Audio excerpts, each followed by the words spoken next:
વડનગરની ઐતિહાસિક ધરોહરની નવા ઓપ સાથે જાળવવા માટે ચાલી રહેલા હેરિટેજ રિસ્ટોરેશન પ્રોજેક્ટની મુખ્યમંત્રી ભૂપેન્દ્રભાઈ પટેલે સમીક્ષા કરી હતી.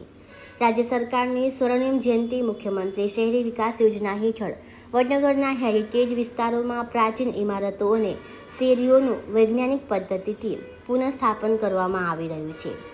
આ પ્રોજેક્ટ અંતર્ગત પ્રેરણા સ્કૂલ, કીર્તિ તોરણ, પથ્થરની હવેલી અને શર્મિષ્ઠા તળાવની આસપાસના વિસ્તારોમાં કામ ચાલી રહ્યું છે. અત્યાર સુધી 55 ઐતિહાસિક ઇમારતોનું રિસ્ટોરેશન પૂર્ણ થયું છે, જ્યારે 52 ઇમારતો ઉપર કામગીરી પ્રગતિમાં છે. રાજ્ય સરકાર કુલ ખર્ચના 80% સહાય રૂપે આપે છે અને 20% ફાળો મિલકત ધારકો દ્વારા આપવામાં આવે છે.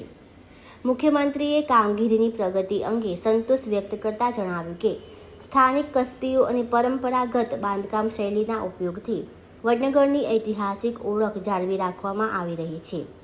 આ પ્રોજેક્ટથી વડનગરનો સાંસ્કૃતિક વારસો વધુ આકર્ષક બનશે અને વૈશ્વિક સ્તરે નવી ઓળખ પ્રાપ્ત કરશે.